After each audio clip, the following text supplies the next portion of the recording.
Assalamualaikum dan salam sejahtera. Nama saya Ali Akila Metro Ruslan. Hari ini saya akan bentangkan tentang critical review writing bertemakan digital marketing.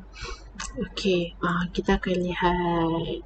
Okey, artikel saya ditulis oleh Dr. Vaibhava Desai daripada Pune Institute of Management Kolhapur, Maharashtra, India.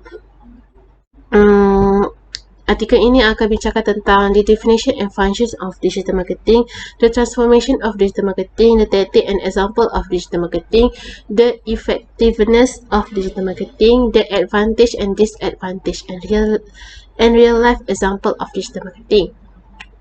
Dekat dalam artikel ini, digital marketing didefinisikan as the promotion of product or service through the use of digital technology such as the internet, mobile phone, advertisement and any other digital medium. Maksudnya di sini ialah apa-apa produk ataupun servis yang diiklankan melalui digital technology seperti internet, mobile phone ataupun online advertisement, digital advertisement, digital poster ataupun any other digital medium merupakan digital marketing. Dan artikel ini akan fokuskan kepada konsep understanding of digital marketing dan macam mana digital marketing ni support business pada zaman ini, pada hari ini, dan beberapa case study. Okay, so seterusnya kita akan bicara tentang digital marketing, iaitu definisi digital marketing yang dengan kata lain ialah apa-apa marketing, semua marketing yang menggunakan any device, tak kira lah laptop ke, handphone ke, tablet ke, iPad ke, internet, ialah merupakan digital marketing. Okey, seterusnya kita akan cakap tentang digital channel ataupun dengan boleh dikatakan sebagai digital platform, platform untuk digital marketing lah. Yang pertama ialah social media. Yang kedua search engine. Yang ketiga email. Dan yang keempat website. Yang kelima blog. Dan yang keenam yang terakhir sekali ialah poster ataupun digital advertisement, digital infographic dan sebagainya lah. Okey, sekarang kita akan bincangkan tentang cara untuk boost business through digital marketing. Okey, ada 11 kat sini. Yang pertama ialah B2B digital marketing, iaitu business to business digital marketing. Yang kedua ialah B2C digital marketing, iaitu business to consumer digital marketing. Yang ketiga, website traffic. Website traffic ni ialah kita dapat tengok berapa orang view website kita, berapa orang lawat homepage website kita. Yang keempat, content performance and lead generation. Jadi dapat tengok berapa orang yang tengok website, berapa orang yang tengok video kita, berapa orang yang klik gambar kita, berapa orang yang tengok produk kita. Berbeza dengan website traffic. Website traffic tadi berapa orang yang lawat laman website, tapi untuk content performance berapa orang yang klik produk ataupun view produk kita. Dan yang kelima ialah online behavior advertising. Itu merupakan user data activity. Maksudnya kat sini user data activity, contoh user tu pergi kat laman web. Contoh, dia macam lebih kepada AI lah. Contoh kat sini user search dekat Shopee kasut. So dia akan bagi semua berkaitan produk, berkaitan kasut lah dekat user. Kat situ lah. Dan yang seterusnya ialah attribute modeling. Attribute modeling ni ialah dan kita dapat tengok customer explore apa, produk apa, beli produk apa. Maksudnya kat situ dia lebih kepada dia bagi data lah dekat peniaga yang customer ni lebih berminat, customer ni dia explore produk apa, dia beli produk apa. So dia bagi data yang macam tu. Seterusnya collaborative environment. Collaborative environment ni maksudnya owner organisation dia buat survey through customer. Maksudnya selalu kalau kita beli barang ke apa ke, kita akan dapat survey. Ini untuk salah satu cara untuk boost business diorang lah. Maksudnya diorang dapat tahu, oh bila diorang bagi survey kat kita, diorang dapat tahu kita ni minat barang apa, kita ni suka produk apa, lepas tu kita ni nak dilayan macam mana. So diorang bagi survey lah macam tu. Data driven advertising ni dia seperti data dia seperti kutip data kita. Contoh kita isi form, form lah. So secara tak langsung kita bagi data kita, nama kita, alamat rumah, email, nombor telefon.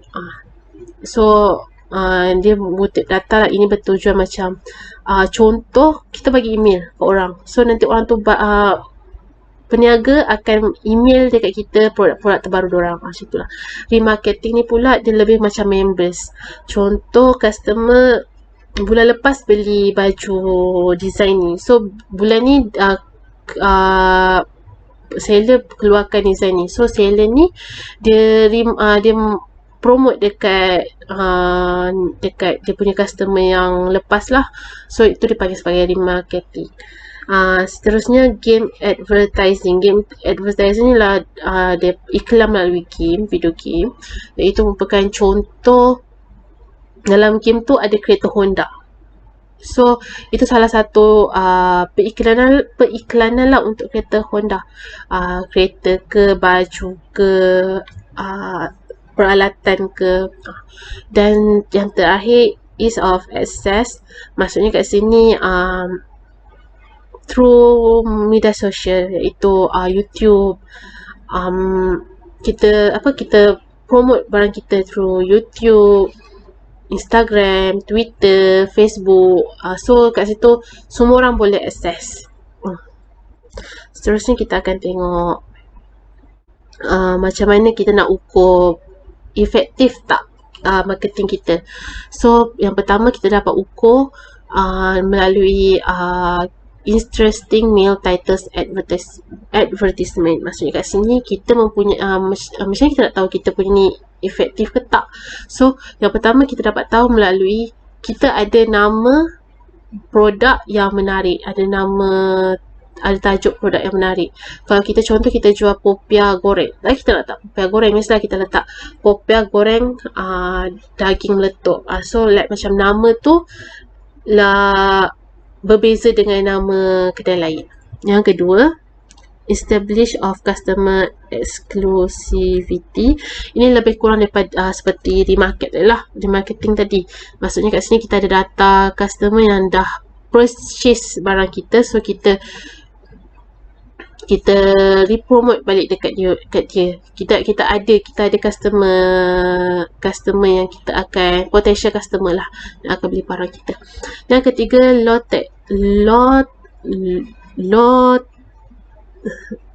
low technical requirement.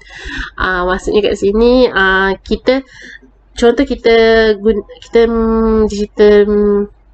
digital marketing ni kita gunakan yang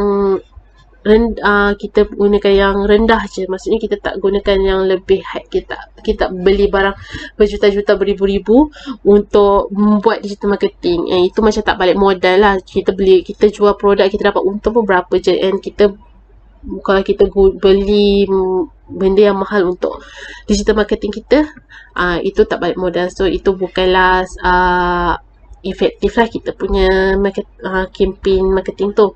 Dan yang keempat ialah reward. Maksudnya kat sini contoh kalau bulan ni kita dah promote kita punya barang, so at the end kita boleh bagi ke giveaway dekat kita punya customer.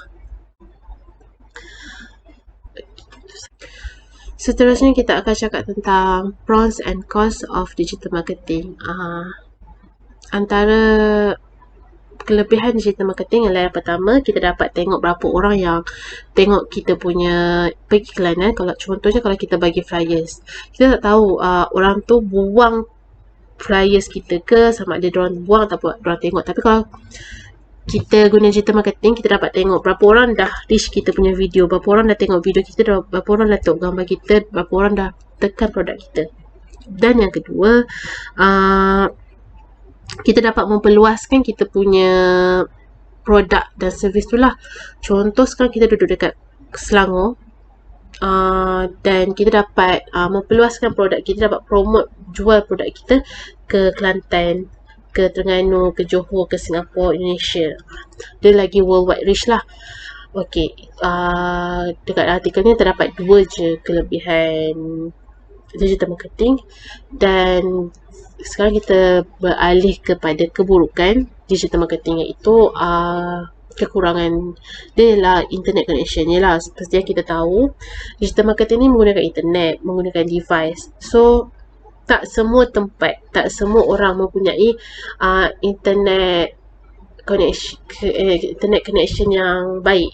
So contohnya kalau kita pergi ke pedalaman ataupun tempat yang tak ada internet, so kita tak dapat capai digital marketing tu, kita tak dapat beli ataupun kita tak dapat tak dapat sampaikan dekat customer lah pasal produk tu.